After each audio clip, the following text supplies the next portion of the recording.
to be here one more time today. And my name is Gary Fowler, and I'm the CEO, president, and founder of GSD, Get Shit Done Venture Studios, a premier AI and generative quantum venture studio located in the heart of Silicon Valley.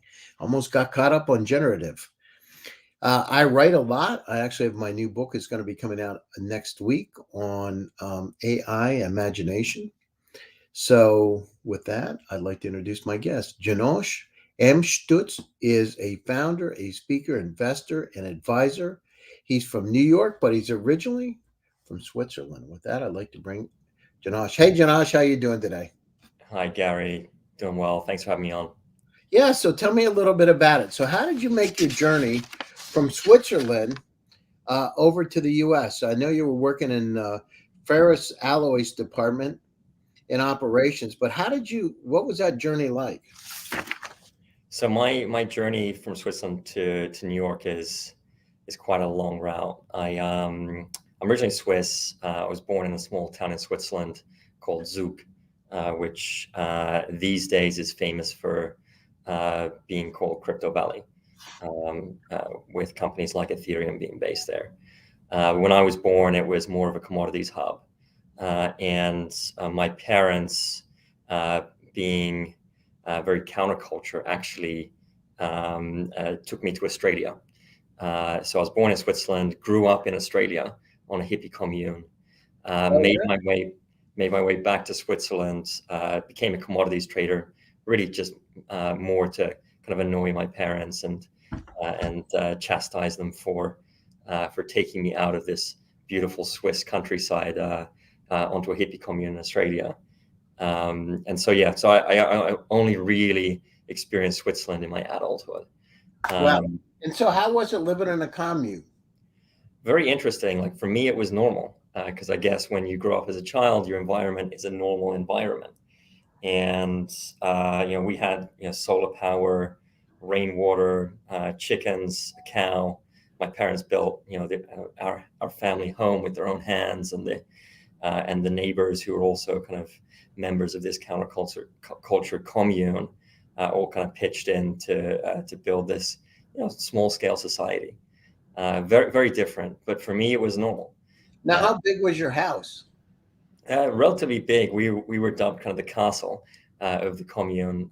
Swiss family emigrating to Australia, brought a bit of cash, whereas a lot of you call them hippies in this area of Australia were really bootstrapped, very trying to make ends meet by building their own homes out of adobe and trees from the forest and really creating this like alternative lifestyle that was all the rage in the 70s and 80s. So you're living in there now. How big was the house? So we had this. So my father was very artistic, so he built an octagon style house built around a tower, and built around a tower. Each segment of the octagon was a room, and then it kind of spiraled over the top of itself. And so we had this beautiful big house for the commune, with this kind of tower that we could see over the forest and see this beautiful nature that we had. But yeah, it was definitely a very, very unique upbringing. Wow, that's amazing. And so do your parents still live in that house? So we still, the family still lives on the East Coast, of Australia, near a small town called Byron Bay. Wow, that's amazing. And is the commune still there? Yeah, absolutely. And so what do they do? What's different about a commune? Do you have collective farming, and like if one person makes money, everybody gets part of that money? Is that how it works, or? So it wasn't exactly communism. The experience was more, there was a large piece of land, a forest block, that had kind of communal assets, communal dams, streams, community center, kind of like amenities in a large condo building.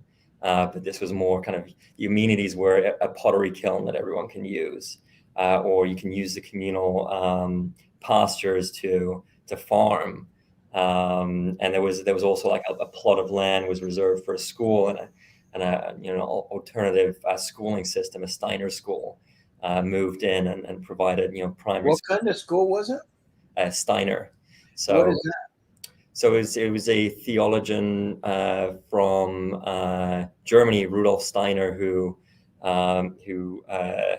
he created a new school method that focused on creative education before arithmetic and logic thinking. Number of Steiner schools kind of popped up around the U.S. and Australia, and obviously in Germany as well, but very very different. And like I said, for me it was normal. And then as I left the commune, So were you all in one grade, or did you have separate grades for everybody? separate grades, yeah. But I think the Steiner system, um, the uh, the school system favors creative activities during the formational years of a childhood's education, prior to the arithmetic, with this concept that the creative mind needs to be developed first. And so what So would you do? very, Have very school interesting. plays and artistry and Oh paint, yeah. painting with the oils and pastels and all this stuff? Finger knitting and watercolor painting over arithmetic, in the first 3 years of schooling. And how much better did it help you? Did you enjoy it or not? You know what? I'm unsure.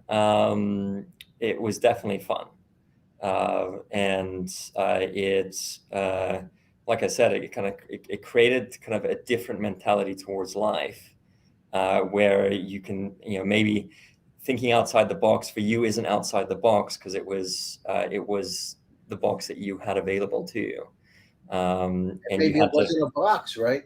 Yeah. And so for me, like, physics, mathematics, I had to think outside the box to get that sort of education later on in my educational life. So And then how did you transition after that 3 years? You transitioned to more mathematics and reading and those yeah, kind of things.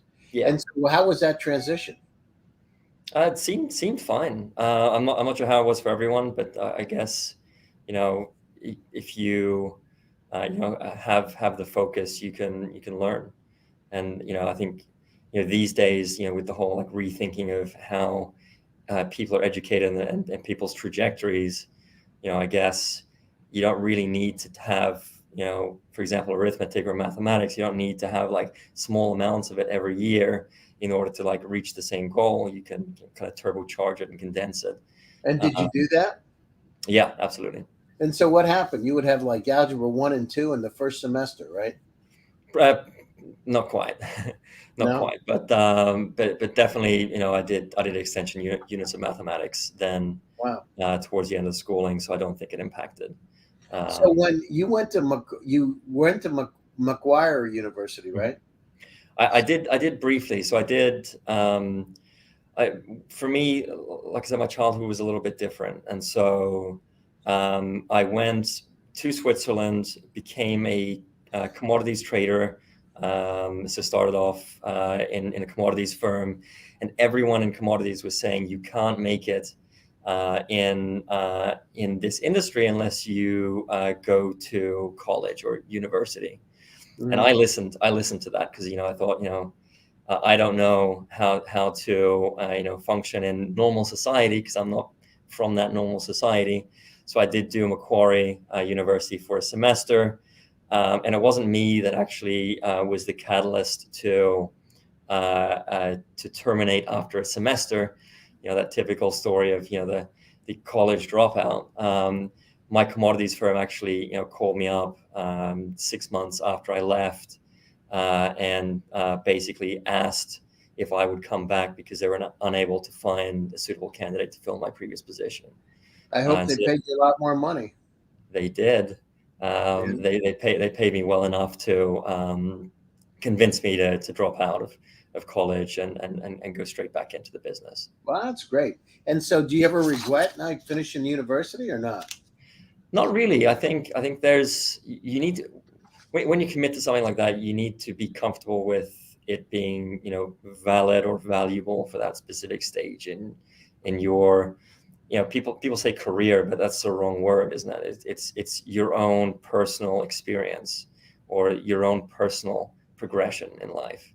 And I'm sure there'll be a time where potentially a university course offering would be the best place to learn something that would be valuable to my progression as a human. Interesting. So you did that, and then you got the. So how long were you doing the commodities trading? So commodities for around about 8 years. Yeah. And then so you went. How do you go from doing commodities? And now, were you in Zug then when you did it, or were you in Yeah. Australia? Yeah, Zug. Zug really is still. I mean, it is Crypto Valley, but it's bread and butter of that region. Really is physical commodities trading. And so then you were in Zug doing a trade finance officer. I mean, so how do you go from being a trader to being a trade finance officer? What's that like? It was mainly a personal choice to find the amount of skill sets that I wanted to acquire within that industry. So if there's a deficit in your skill set, some people are fine mastering like one specific stream or career path. I was keen to get as much immersion as possible in the commodities field, so I could progress my career. So how do you go from all that? So you went to Montana Capital Partners as an intern, right? Mhm. Well, how do you go to that to an expat specialist? How does it go from commodities trading to expat specialists at Swiss Life Select? So there's a couple of things that I had a deficit on the trading side of things. One was the financial industries, and so I was very keen to dive into some financial industry work. And as a Swiss citizen, there's something that most Swiss men can't avoid, and that is national military service. And so during the military service And you phase, have to go to national military. I did, yeah. So I became a corporal in the sniper division of the Swiss military. How was that? Fun, very Wait a fun. minute, I don't understand. The Swiss are neutral. Why in the world would you have to go to the military if they're neutral? So Switzerland has a deterrent mentality as opposed to a full kind of non-armament mentality. So even though Switzerland hasn't engaged in conflict in some time, the military is still there as a deterrent. And again, it's just this inquisitiveness was very interesting. Is some people would say, oh wow, like if you can avoid serving in the military, why did you do it? For me, it was very interesting because it's an offer that not everyone in the world gets, and it's not the act of figuring out how to defend your country or to be able to shoot or kill someone that's interesting. It's the skill set you get in kind of testing yourself as an individual, mentally, physically, the leadership skills involved in that as well. And so it was the formational years of the first kind of 10 years of my career was really like an acquisition of skill sets. Like Wow. how do I learn as much as possible to kind of understand who I want to become as a Well, I human. mean, if you're in the military, how long were you in there? So in Switzerland, it's a total of 6 years part-time. Seriously. So Yeah. what does it mean part-time going in the military? One time you're in your fatigues, the next time you're driving a tank, right? If you're in the tank division, then yeah, absolutely. And so how does it work? Like, so if you're working full-time, how do you become a part-time, Army person? What do they let you work in the weekends and once a week you get called up and you got to go out, or how does it work? So it works in a kind of a similar format to the Social Security bracket that women get from maternity leave. And so your business has to let you go when the military calls you out. And so essentially As soon as they let you go, the military's going knock, knock, knock. I'm coming to visit, right? yeah, they basically say, here's your marching orders. You need to serve. Yeah. Did you enjoy it? Sorry? Did you enjoy it? Absolutely loved it. Absolutely loved it. And And it's so what's the greatest thing you did while you were in there? it's the whole mentality about being able to acquire skills. Mhm. Being dropped in the middle of the Swiss Alps, and touring the mountains on an expedition with your group of eight Did individuals, you or have skis with friends. you? Yeah, yeah. And did you ski around like in the movies? So that would be the skiing alpine division, without Oh, really? the sniper rifle. Um, I got it. but yeah, it was like that whole formational time of my life in Switzerland was um, very interesting, because I was able to use that as my canvas to acquire skills, Wow. and figure out what I enjoy, and where I want to get to in my life. Now, how was it when you got dropped off in those mountains? Was there snow in the mountains? Absolutely, And yeah. then did you see any wild animals up there? There is. Switzerland has wolves, Did you see bears, any? mountain goats. Bears, yes. Wolves, no. They're very elusive. And then what about the mountain goats? Absolutely, everywhere. Yeah. Really? Are you allowed to hunt them? Or are they protected, or what's the deal with the, are they? I don't know that much about those mountain goats. You can.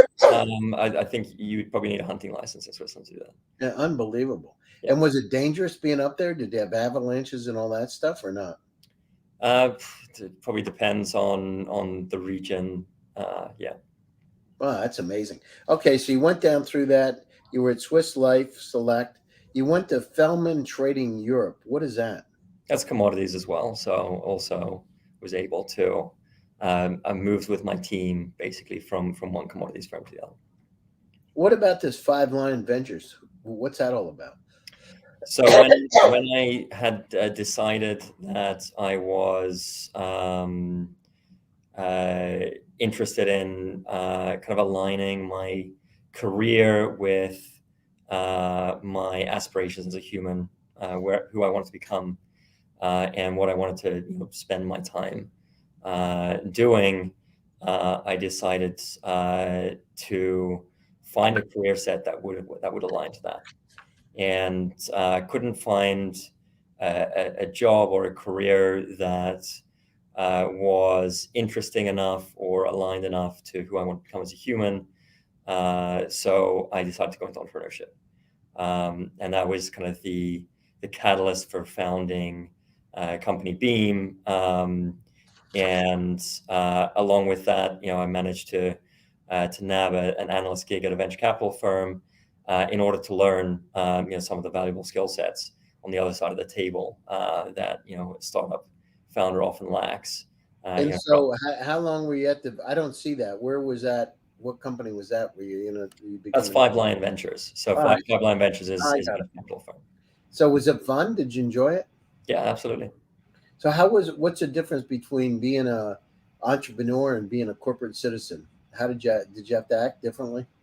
Oh, absolutely. Everything's a huge learning curve. So Huh, yeah, really enjoyed the transition though. that's amazing. And then, so now you talk about Beam. You've been doing this for 6 years. Tell us a little bit about Beam and what you're up to. So Beam is a catalyst of trying to figure out who I want to become, and what impact can I make on the world from a tech and evolutionary standpoint. And growing up on a hippie commune, we had a lot of intimacy in our communication.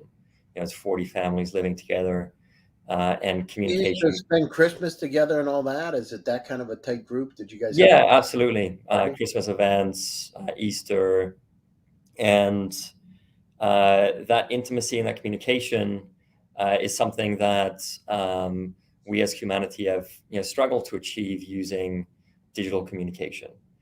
Psychologically, from that psychological standpoint, it's most efficient and most effective to communicate physically in person. And we've had this evolution of the way we've communicated over distance, using things like Morse code back in the day, to telephone, to video conferencing, which is kind of the gold standard of communication over distance now. However, video conferencing and physical in-person meetings are psychologically still, very different. Video conferencing is still very inefficient. And so, 6 years ago, when Beem was founded, the whole premise, that the founding of Beem was around was how can we create similar psychological and subconscious transfer of intimacy, information, and credibility over distance using tech.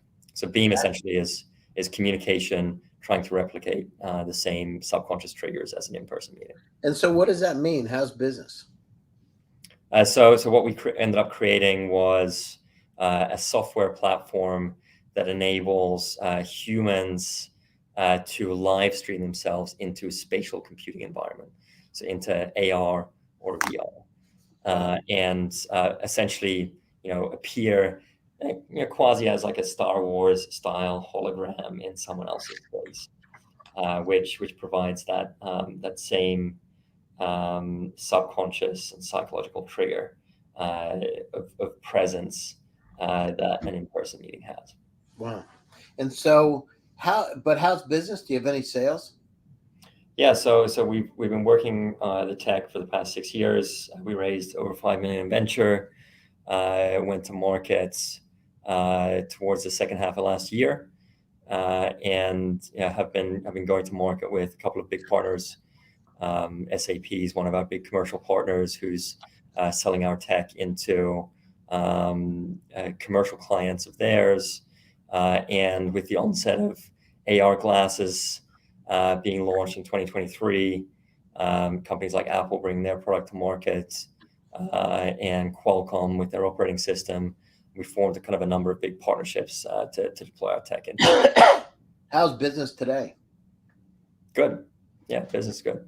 How many employees do you have? So we're a team of 16. The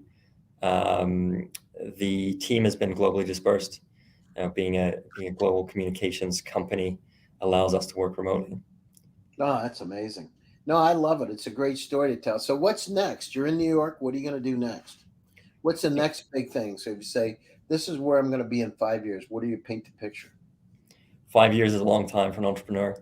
Yeah. The next phase of the business, AR is coming to market through companies like Apple, Qualcomm, Samsung, Google, a number of other big tech companies this year. So we'll have this shift from a nascent market to a more mature market. So for us, it's moving post our B2B deployment of the technology. Will open up the tech to the consumer market. So anyone can communicate either live as a live call or in messaging formats as a hologram into anyone else's physical space. No, that's fantastic. So we're coming up to the top of the show. Closing thoughts, and how do people get a hold of you, Janosch? So they can reach me on Instagram, my first name, last name, or on LinkedIn, or our website, beem.me, for more details about us. I really appreciate you having me on the show, Gary. Yeah, no, it's great to have you here. I really appreciate it. You got a wonderful story. It's, that commune thing is amazing to me, actually. Read a lot about it many years ago, but it's quite interesting. All right. Well, thank you for joining. And thank you to my audience for one more time of joining GSD Presents Silicon Valley AI and Tech. And I'm your host, Gary Fowler. Stay happy, stay safe, and stay healthy. I'll be back at you again on Thursday for another exciting edition as GSD Presents Silicon Valley AI and Tech. Thank you very much. Janosch, thank you for joining us today.